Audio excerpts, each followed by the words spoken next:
Racial bias in policing shouldn't be surprising to you. Hundreds of stories out there showing, racial bias when it comes to stops, racial bias in our justice system. For example, police stop black people more often, and the justice system incarcerates them at a higher rate than they do white people for the same crimes. And oftentimes, black people are racially profiled by police who have certain assumptions, usually involving drugs. So now, this video that I'm going to show you here it involves a stop, a black man who was actually speeding. And they decided to do a check for drugs. Now, they did, of course, find some small amount of marijuana, but they also found something else, which they assumed was something worse, but ended up being the ashes of this man's dead daughter. Now, this father, Dartavius Barnes, went through a pretty horrible stop based on these assumptions and is now suing the city of Springfield, Illinois, as a result of a traffic stop that happened last April. Now, during that stop, an officer showed him a tiny container that he said contained either meth or ecstasy or some sort of drug. And I'm going to show you that video of that part of the arrest. Take a look. No, you got too much weed anyways, and it's got to be like in different packaging. It's got to be like child resistant, odor proof. No, bro. That's my daughter. What are y'all doing, bro? That's my daughter, bro. Give me that, bro. That's my daughter, okay. Bro. That's my daughter. What are y'all doing? No. Ask my daddy, bro. That's my daughter in there. I will. Hang up. What are y'all doing? No, bro. Y'all can't. Whoa, bro. That's my. She just passed 2. She just passed last year. You know my. Yeah, you know me, bro. That's her, bro. Okay. No, bro. Let me talk to the officer. Bro, please give me my daughter, bro. Put her in my hand, bro. Y'all are disrespectful, bro. You need to move your arm. Okay, bro. Can I please have my daughter? Bro, give me my daughter, bro. That is something very important to me, bro. Give me my daughter, bro. Please, bro. Please, bro. Give me my daughter, please, bro. Bro, please, bro. That is something very important to me, bro. Please, bro. He said it's an urn with his daughter and dead daughters. What is it? We didn't show the test positive. But it didn't.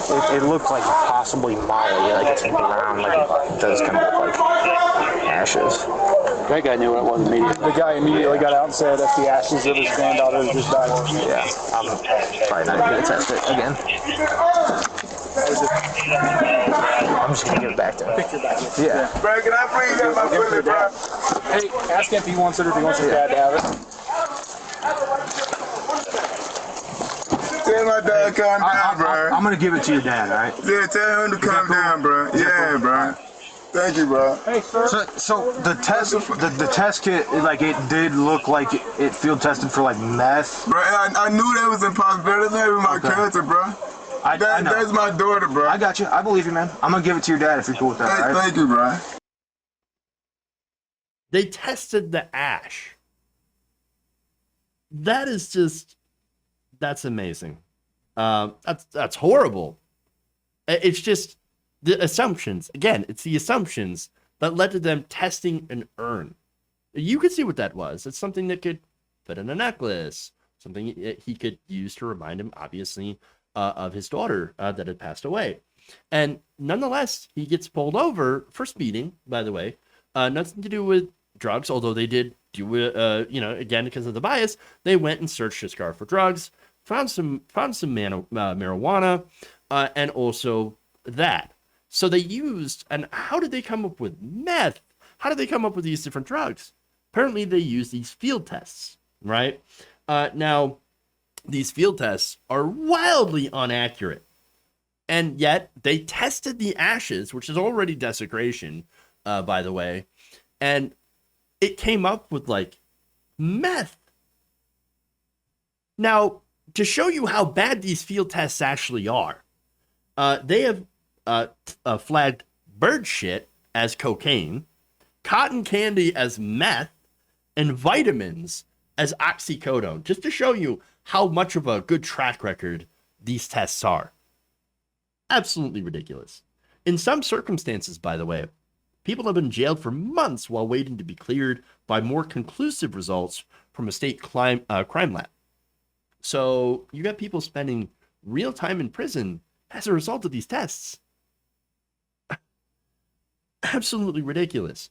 Now, police had pulled over Barnes after he sped through an area following reports of gunfire. According to local outlets, Barnes told police that somebody had been shooting at his car. Later, when Barnes was in handcuffs, they were searching his vehicle, and they discovered the urn and the marijuana because of that faulty test. Now, Barnes, after this, which, by the way, he didn't get arrested. They ended up letting him go after that, okay?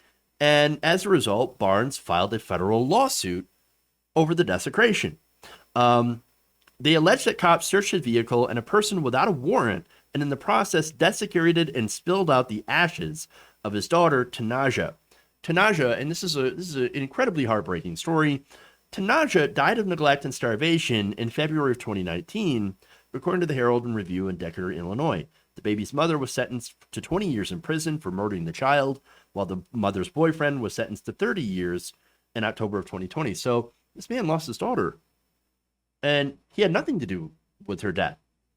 And in fact, the reason the mother had custody to begin with likely had to do with the court generally siding with the mother when it comes to custody cases, despite the mother in this case being absolutely horrible and unfit as a parent.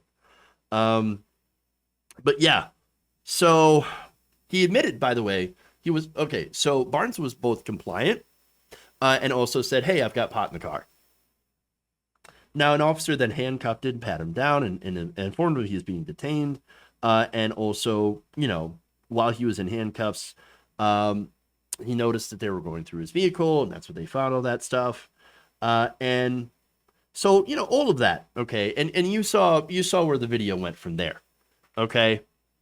So here you had a situation where police assumed that because he was black and had drugs before, that he ended up having harder drugs. It was that assumption, even though we all know that marijuana is not a gateway drug to anything else.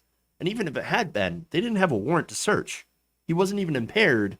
And that's where, of course, why they let him go. No arrest, no real crime. And in the end, they still end up messing up and desecrating the daughter's ashes as a result of these ridiculously terrible tests and these racist assumptions. I mean, this is a horrible, horrible situation. Like, holy crap. That's... Look, I hope this guy wins the case, for one. Because I couldn't imagine having to go through what he did. Just the absolute indignity of it all. Over nothing. Essentially nothing. So yeah, I hope he wins this case against Illinois. And I hope these, as a result, for something real, getting rid of these tests. And, by the way, hopefully that also leads to more calls to end the stupid, ridiculous drug war for which they wouldn't even be there in the first place. If you enjoyed this video, please give us a like and share with your friends. You can subscribe and help out the channel by becoming a patron. It's patreon.com/Jeff Waldorf, or you can become a channel member as well by hitting the join button below.